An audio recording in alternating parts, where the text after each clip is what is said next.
So sometimes people ask me how I got into bartending, and I got into bartending. Oh, who am I? Hi there, I'm Niles Peacock. And my first bartending shift was in New York City, down in Greenwich Village at the Lead Bar. And I was in college studying fashion design at Parsons, and I had told somebody I knew that I could bartend. And so my first bartending shift, I met the bartender I was working with, and I asked him kindly to help me not look like I didn't know what I was doing. So Johnny was the name of the owner of the bar, and he may have been a mid-level gangster, who knows. But what happened was we had an Australian couple come into the bar and sit down, and a couple of individuals, these guys come in, go to the back office, and hear some yelling back there, and then some gunfire, and guns come out, people shooting, yelling, bullets hitting the walls, and these guys run out. Johnny runs out after him, gunfight down the street. You can hear gunshots in the distance. And I just looked at the people from Australia and I said, and that's the New York experience. That's what we do here to make you feel like you're really getting the full Monty, right? And my co-bartender was just in shock.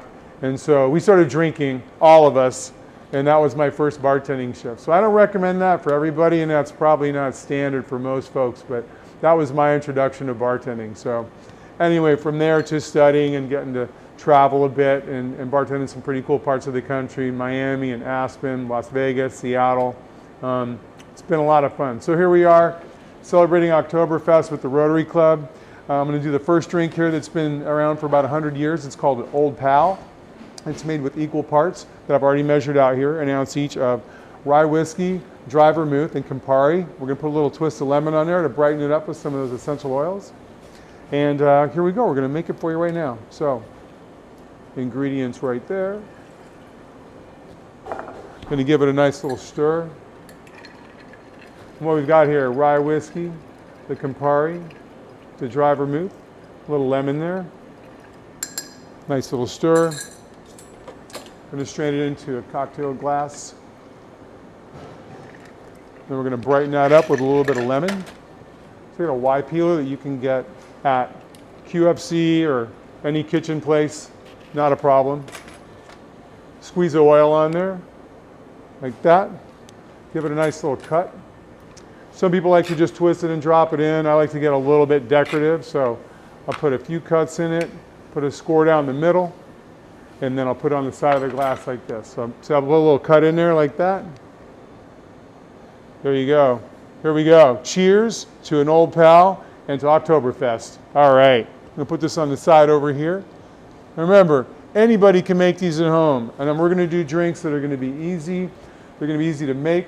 They're gonna be easy to get the ingredients for. There's gonna be no, obscure things that you have to find on, I don't know, Russia.ru, Amazon. You can get this stuff any store, anywhere around here. So I'll put this aside here so I don't make a mess, because I can make a mess pretty quick if I'm not careful. All right, so a little more ice there. We're going to chill this down. For this one, this drink is similar, so we're going to swap out some of the components here. We're going to take away the rye whiskey. We're going to replace it with some bourbon, right? And then we're going to take away this dry vermouth here, and we're going to replace it with some sweet vermouth. So we've got a similar drink here, right? Darker spirits still. We're in the fall, so it's a good time for that. And so this drink is called a Boulevardier. The garnish will be different. We're going to use an orange peel on this instead of using a lemon peel, but it's going to be in the same wheelhouse as far as flavor goes. So this will be done with an ounce of each of those ingredients. So here we go. We got the sweet vermouth here. All right, there we go. And we got the Campari, which is going to add a little bit of that bitter note to it, which is nice. And then the bourbon's going to add some of the vanillins and the toast that you get from the spirit being aged in a charred oak barrel, and along with a little bit of that sweetness. And put that in there, just like so. And you don't have to have fancy stuff to make this. You can do this in any vessel. I mean, if you're at home, you could do this in a Pyrex glass. It's going to taste the same, I promise. Here we're going to give it a little bit of a stir to just chill it down. There we go. Look at that. Nice and chill. And this is actually a skewer that you can get at the store to use for doing barbecues, shish kebabs or whatnot. So anyhow, we're using it for this today.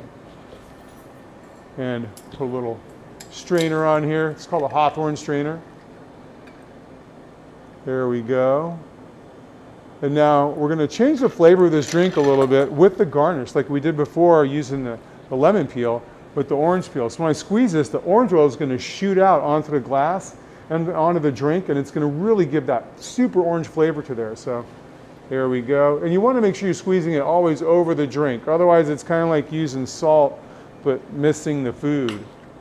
Okay, there we go. I'm doing another one here. I'm going to cut 2 straight lines, 2 angled lines, and then I'm going to cut 1 line down the middle.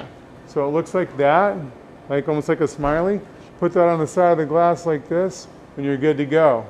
All right, here we go. Cheers to the Boulevardier and to Oktoberfest right here. All right. Now, we're not going to dump those out. We're going to leave those there, and we're going to make one more cocktail. I'll be right back. All right. Now the drink that we're going to do now is one that's got a lot of fans. It's been around for a while, and most people know what it is. It's the Manhattan. Okay, so we got our ice. I'm going to put a couple dashes of bitters in here. This is Angostura bitters that I just poured into a nice fancy bottle. There you go. Now I'm going to put 2 ounces. We're going to swap out the players here, okay? In the back and the forward. There we go. That's our Manhattan. So I'm going to put 1 ounce of the sweet vermouth. And different people like doing different ratios, so I'm not making anybody right or wrong if they want to add more or less sweet vermouth. I'm going to do 2 ounces of this Elijah Craig small batch bourbon. So we're making a 3-ounce cocktail here. I'm going to give this a nice little stir. And the garnish for this drink is going to be a nice Bordeaux cherry.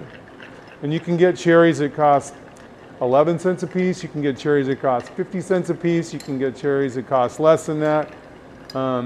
These ones, I know it's weird, right? I actually cost out how much does a cherry cost. I like the 50-cent cherries, but for daily use, I recommend getting the ones that you can buy at Bar Greens here in Seattle. You can just walk in and get yourself a container of them for like 15 bucks or something like that. It's a really good deal. And then we need a glass to put this in. Okay. So we're going to give this a nice little strain. And then we're going to give it a garnish of a nice Bordeaux cherry. There you go. Looking good. All right. And cheers to Oktoberfest. Cheers to the Rotary, and cheers to you. All right. There you go. Yeah. Okay. Everything looking good. We've got the Old Pal right here. Then the Manhattan right here. Let me say that again. The Manhattan right there. The Boulevardier right here. And then the Old Pal right here. And then here we've got the bourbon and the sweet vermouth that we use to make this drink, the Manhattan. Then next to it, we use the sweet vermouth, the Campari, and the rye whiskey to make the Boulevardier. And then to make the Old Pal, we used the Campari, the dry vermouth, and then the rye whiskey. So there's a lot of these things that are interchangeable. If you're building a home bar and you start to get these different kinds of spirits, you'll notice that you can make a lot of different, really tasty stuff without blowing the bank. You can get this spirit and make 3 different cocktails with it that are all going to taste very different, but they can taste very good. So anyway, I hope this has been fun for you, because it's always fun for me. And cheers to Oktoberfest, and cheers to you. All right.